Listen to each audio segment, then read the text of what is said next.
Bonsoir à tous, salam alaikum, mesdames, messieurs, très heureux d'être avec vous. Je vais commencer par les remerciements d'usage. Je remercie le collectif Vivre Ensemble, le Centre Radir, ça fait pas très longtemps que je les connais. Ils font un travail remarquable sur le terrain. Nous avons créé des passerelles entre les communautés sunnites et chiites de France. Et c'est important de le rappeler, parce qu'effectivement, le vivre ensemble, le dialogue, j'ai l'habitude de dire le dialogue avec les autres religions, très bien, il le faut, 1000 fois oui.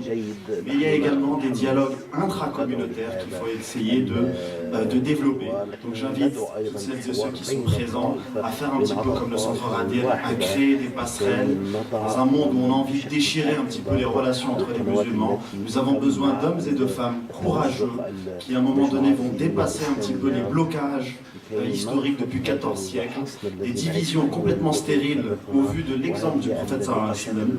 Donc j'invite toutes celles et ceux qui sont animés par l'exemple du prophète sallallahu alayhi wa sallam à créer des passerelles. On en a besoin, et avec ce qui se passe en Syrie, d'autant plus. Donc après cette introduction, quand on m'a proposé le sujet, Unité Vivre Ensemble, j'ai tout de suite pensé à un itinéraire, à un cheminement.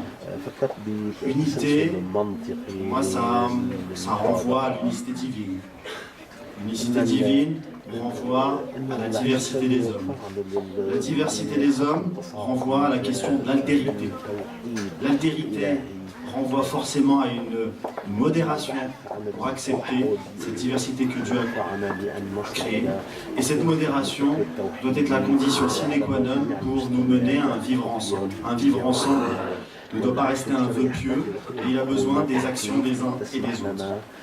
Alors l'unicité, l'unité, la diversité, si on rappelle un petit peu de la vision théologique, effectivement, dans l'islam, nous avons été réunis par Dieu avant cette vie, et nous avons tous reconnu qu'il n'y a qu'un seul Dieu, c'est l'unique. Et au nom de cette unité, on a, c'est relaté dans le Coran, un épisode extrêmement saisissant, l'Ita, l'idée de l'alliance, de l'engagement, où il y a un créateur et des créatures. On a également dans le Coran, ça a été récité par l'enfant, la sourate 49, verset 13, ô hommes, nous vous avons créé d'un mâle et d'une femelle, et nous vous avons fait de vous des nations et des tribus, pour que vous vous entreconnaissiez. À partir de là, et je pourrais citer également d'autres sourates et d'autres versets du Coran, il y a au moins 5 grands points dans la vision théologique musulmane que je trouve très intéressant en vue de cette unité que nous appelons de nos cœurs. La première des choses, c'est l'égalité et l'unité des hommes devant Dieu. Et je pense que c'est très important de le rappeler. La deuxième des choses, l'origine commune des hommes. On vient d'un mâle et d'une femelle. Troisième enseignement, dans cette vision théologique de l'islam, chaque peuple a reçu une loi, une voix, Sourate 5, verset 48. Également, un message commun de tous les messagers. Tous les messagers qui sont arrivés ont fait la promotion qu'il n'y a qu'un Dieu unique. Et enfin, le jour du jugement où Dieu départagera vis-à-vis de toutes ces divergences qui nous ont permis d'avoir peut-être des débats intéressants, mais sur lesquels finalement nous sommes tous sur le même piédestal. Donc, rappeler cette vision théologique, pour moi c'est quelque chose de fondamental, parce qu'une fois que l'on rappelle cette vision théologique, on est en mesure de se poser la question de l'articulation entre l'unité des hommes et la diversité. Et quelque chose que l'on a vu pendant 14 siècles, deux grands chantages. Des chantages qui se posent encore à nous aujourd'hui. Au nom de l'unité, très souvent, dans le monde musulman, mais je pense qu'on peut également étendre cela au monde chrétien également, au nom même de l'unité, l'unité des hommes, au nom de cette unicité divine, on a fait ce chantage à l'uniformisation. Vous devez être tous comme moi. Encore aujourd'hui, on a encore ces réflexes-là, où on confond unité et uniformisation. Et ça, je pense qu'il faut dépasser ce chantage. Le deuxième chantage, c'est confondre diversité et division. Au nom d'une prétendue division de la communauté, on ne reconnaît plus la diversité que Dieu a créée. Et ces deux chantages-là, pour moi, les 14 siècles que nous les vivons, que nous les subissons. D'ailleurs, dans l'islam, dès le premier jour, dès les funérailles du prophète sallallahu alayhi wa sallam, on a vu effectivement au moins trois attitudes. Une attitude de ceux qui s'occupent du corps, des funérailles, une attitude de ceux qui veulent éviter la division, et une attitude parmi les musulmans qui considèrent que le pouvoir était à eux avant d'accueillir le prophète sallallahu alayhi wa sallam et qu'il leur revient de droit. Et ça fait 14 siècles que les musulmans n'ont pas digéré cette journée. Une journée. Ça fait 14 siècles que nous débattons finalement d'une journée. L'islam, l'histoire de l'islam, ce n'est pas qu'une vision théologique, c'est également l'histoire des hommes. Quand on voit l'islam, voilà, il y a eu des grands courants. Courant sunnite, courant chiite, courant khalijite. Il y a eu également de très grands et de très beaux débats théologiques qui, dans le cadre du sunnisme, ont donné, vous parlez de Bagdad tout à l'heure, des grands débats entre les Mu'tazilites, entre les Hanbalites. Mais on a vu également d'autres visions théologiques, celles des Ash'arites, celles des Maturidites. On a vu également l'essor de 4 grandes écoles juridiques en contexte sunnite, Hanafisme, Malikisme, Shafi'isme, Hanbalisme. Dans le chiisme n'est pas monolithique non plus, le zaïdisme, les chiites duodécimains, les chiites ismaéliens et d'autres encore.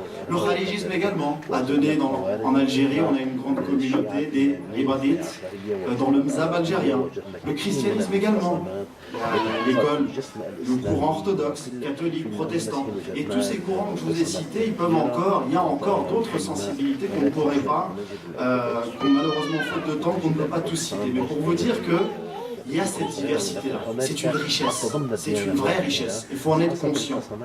Donc après avoir parlé de la croyance, des connaissances, place à l'expérience. De quelle expérience je parle? Aujourd'hui, si on veut parler de vivre ensemble, il faut être capable de parler de cette expérience de l'altérité. Le Coran en parle. Le prophète sallallahu alayhi wa sallam a fait l'expérience et nous avons aujourd'hui toute une tradition qui nous rappelle un certain nombre de faits d'altérité. Le prophète avec les juifs de Médine ou avec les chrétiens de Najran. L'altérité, c'est quoi? C'est ce qui est différent de soi. L'individu, le groupe, la société, une chose ou un lieu. Et son antonyme, c'est l'identité. Donc qu'est-ce que nous dit finalement l'islam, et je pense les autres religions? C'est que finalement, son identité, on la construit avec l'autre, avec l'altérité, en faisant l'expérience de l'altérité. Quand on est dans une famille, un père, une mère, des frères, des sœurs, on fait déjà au sein même du foyer familial, on fait l'expérience de l'altérité.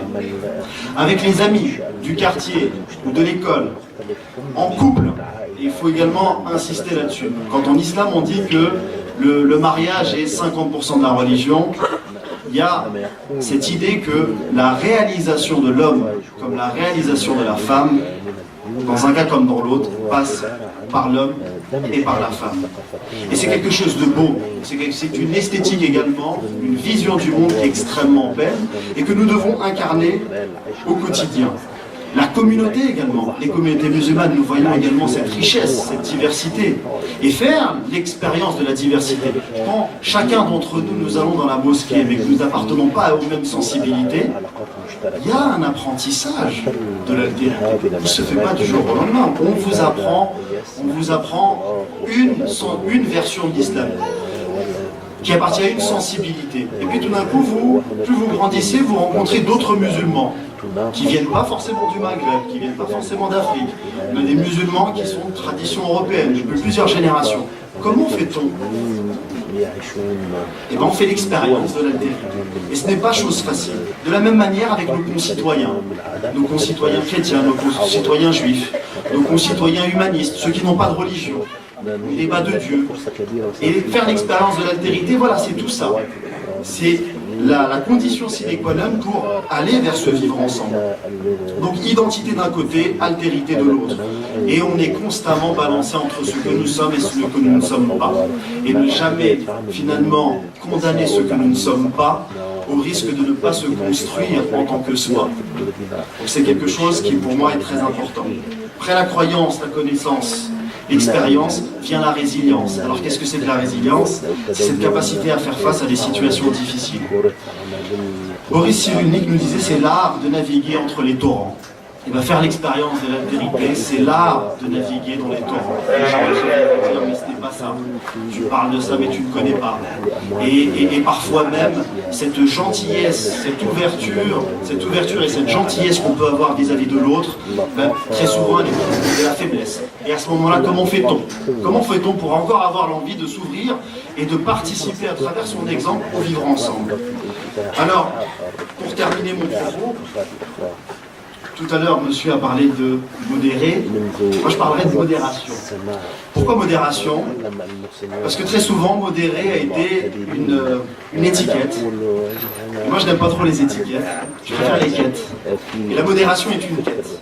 Et c'est cette quête humble vers, finalement, dans ces torrents, dans ces extrêmes à droite comme à gauche, où il faut essayer de trouver sa voie, dans une radicalité de la foi, j'insiste bien, et en même temps dans une humilité de la foi, c'est-à-dire que ma compréhension de l'islam ou du christianisme ne peut pas embrasser tous les sens que Dieu a voulu.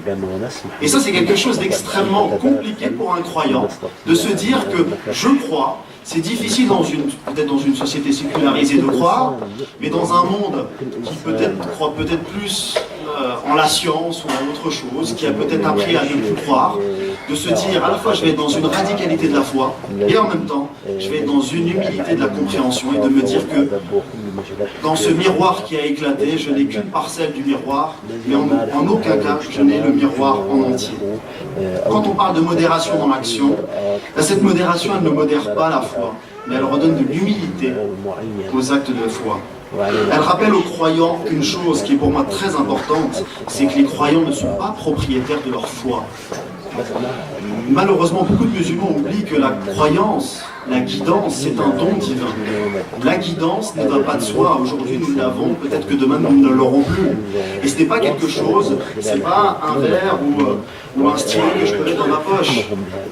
La guidance, la modération, nous rappelle en tout cas que nous ne sommes pas propriétaires de notre foi, mais nous en sommes les dépositaires.